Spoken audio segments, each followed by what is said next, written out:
Welcome to Required Reading Bookshop.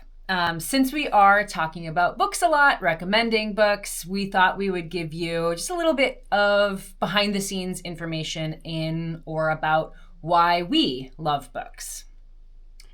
So we all have favorite memories around books. Those of us who love to read probably remember a great book that we've read on the beach or a book that someone gave to us when we were a child.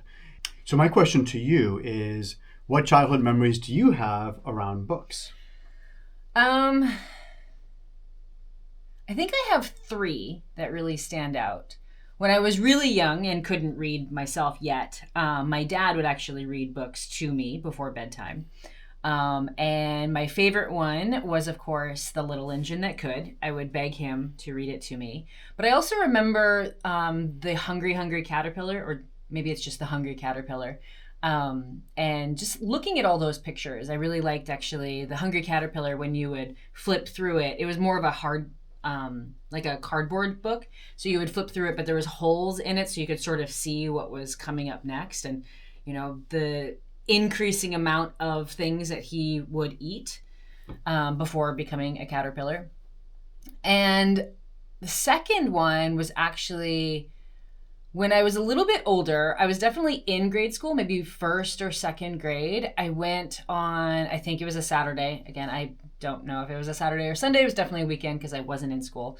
I went to my dad's workshop and we made a bookshelf for me. I got to design it. I got to kind of decide how it was going to be organized. And there were four vertical shelves, and then there's one sort of long shelf. And I was thinking, I don't know, maybe I was thinking at the time, it was many years ago, I was like, oh, I want papers down there and then books up here. It was probably influenced actually by looking at like old school desks from like the 1900s where you had the little slots where you would put all of your little trinkets and whatnot. I actually still have that shelf. I don't have it here, but it's at my parents' place. Yeah. And the third memory, which I love, was Scholastic book fairs, of course. I think that if you are a child of the 80s and 90s, then you remember the Scholastic book fairs. They would happen 4 times a year at my school. And twice a year they would come and they would take like a classroom and open up these big cabinets, and there would be like bookshelves full of books. And the other 2 times a year, it'd be like the catalog. So you would just sort of circle what you wanted, fill out the form, and then you'd have to wait like 4 to 6 weeks. That was pure hell. But you would come in from recess and when they were delivered, and you kind of always knew when they were delivered because like these big boxes would come to the main office. You're like, oh, we're getting our stuff today. But you would come in from recess and you'd have a little pile on your desk full of the stuff that you ordered. But the actual in-person ones where they would come and, you know, set up a little bookstore. I remember my parents would send me with a blank check to these book fairs. The rule was like, don't spend over $100. And I never once did. But I mean, you know, I'm 9, 10, 11, 12. I have a blank check. With no real concept of money either. No real concept at all. Yeah. So yeah, I think that those 3 memories, definitely getting read to and building something for books and then acquiring the books themselves. Do you remember what books you had? They were like little ones. Probably like the Toad or Frog and Toad. Amelia Bedelia, I loved. And Are You There, God? It's Me, Margaret. That's a little older. I think I was probably about 12. No, maybe 10 or 11 when I read that one.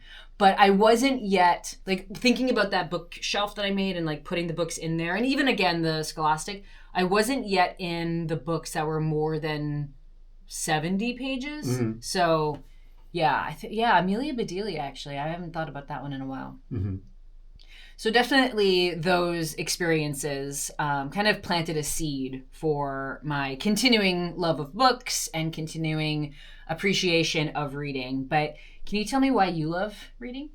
Yeah, so it's funny. My experience from childhood is different than yours because I don't quite have that sort of foundation in exactly the same way as you do. So I don't really associate this sort of like parental warmth necessarily with books in terms of like the shelf. I love that. I think that's really cool. And thinking about, for instance, those book fairs that you're talking about, and having a blank check is really wonderful. It's funny because from the other side, of course, I worked for Scholastic, and was actually responsible for those very same book fairs. I was a rep who was responsible for selling and stocking to those book fairs, and there's this like whole kind of complex distribution system around that we don't realize as kids. Like we just get these books and we're really super excited. But then the actual sort of business side of it is sort of really complex and very, very fascinating. But yeah, so like, but I do have some childhood memories that have led to my loving to read. Part of it was I don't quite, as I said, have early memories. I have vague memories of when I first started to learn how to read in English, because I first learned how to read in Spanish. And then I remember sort of around Christmas time trying to read books in English, and of course not knowing how to read English. I would sort of sound out the words in Spanish, and then was corrected by my stepdad on like, oh, this is how you actually say this word. So that's kind of my earlier experience. But my real love actually stems from falling in love with reading when I was a little bit older, and a lot of that had to do with I got to a certain age, and books became, like a lot of people, I imagine, as a form of escape for sure. I started out reading probably a lot of sports books because I was very sort of sporty as a kid. And so I read books. I remember, and especially autobiography. So I read autobiography by Kareem Abdul-Jabbar, for instance, the basketball player, which I learned a lot about New York and about the civil rights movement, and his name change. He changed his name from Lou Alcindor to Kareem Abdul-Jabbar, which similarly to Muhammad Ali, actually, and around the same time that this happened. So I read about that. I read about Ron Guidry, who was a baseball player who played for the Yankees, who was from Louisiana. And as a kid growing up in New York, reading about Louisiana and life in Louisiana was really sort of the first time that I read about a place that was so vastly different than my own that I just wasn't familiar with it. And this book sort of brought me there. And that was really the beginning. It sort of began with Ron Guidry's autobiography, and then it moved on to books like The Odyssey, which I read in high school.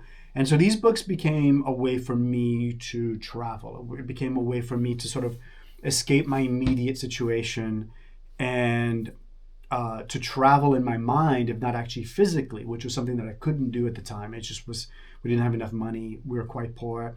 But we can read books. We can get books from the library, or I could get books from the library, or get very cheap used books, and read about these places and these people.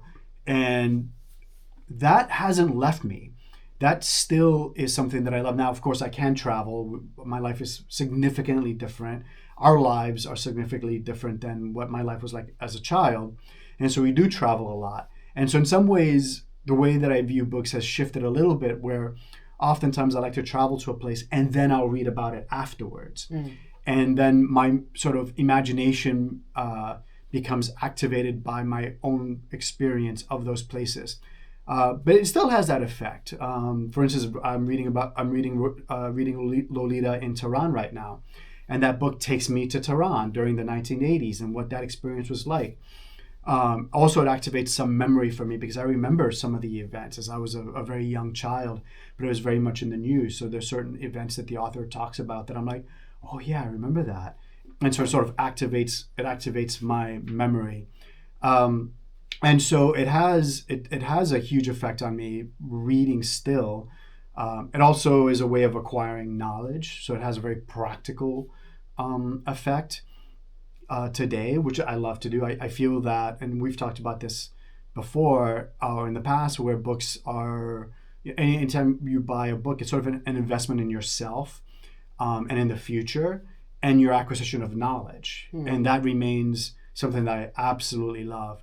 And it's a huge influence in my own life, that sort of continuing to acquire knowledge, to learn about things, to travel in my mind, if not necessarily always physically, remains something that's really important.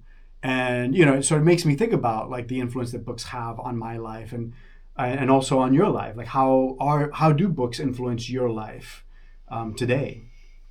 Yeah, I agree with you in that, like, one of the one of the main things that I look for when I'm looking at books or when we're in a bookstore or whatnot is, what can I learn from this? So, am I interested in this subject? Do I want to, you know, devote, for lack of better terms, devote 20 plus hours to reading this book, to learning this? But that love of continuously learning. I love school. Yeah. I wish that I could be a perpetual student, but alas, I need a job. But I'm lucky enough that my job actually is very, very research based, so I can look into things. I can continuously develop my knowledge base around not only work itself, but outside of work and my hobbies and my interests. But how else have books really influenced me? One of the things that I do appreciate about reading and appreciate about books is that I'm able to, like, once I have read it, I'm able to recommend it to somebody that I think would really appreciate it or would grow from it. I really like the fact that I feel useful, I guess, when I'm able to recommend something that I think somebody would really love. But I think the number one influence I think that books have had on me is working at Barnes and Noble and meeting you. Oh, yeah, of course. Yeah, so there you go. Full disclosure, Chris and I both met at Barnes and Noble, where we both worked. And that was actually one of the things that was sort of inspiring about you. I remember this story about one of our coworkers.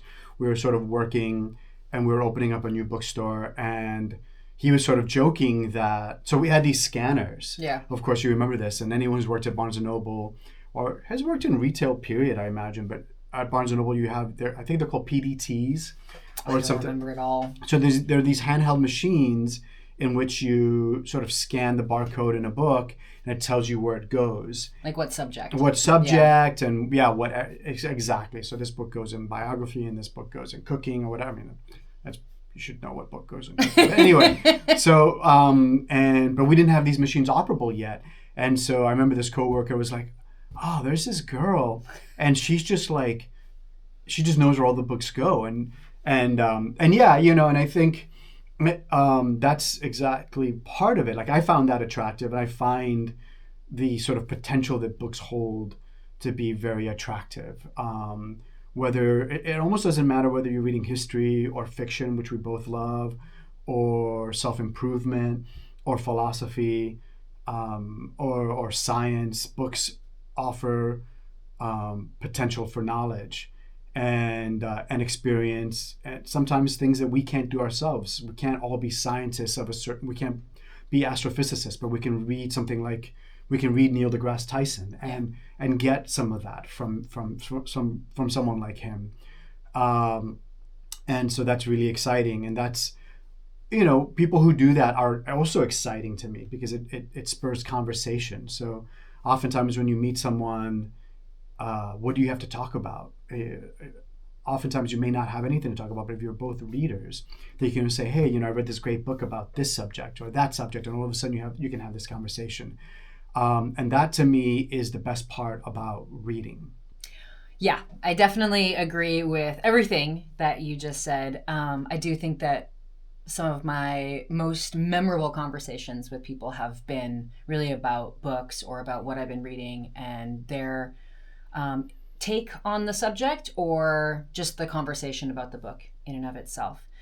So I'm really looking forward to continuing a long conversation with y'all about books, about which ones we're reading, about which ones we like, which ones maybe we don't like, maybe also the ones that we even get into a fight about.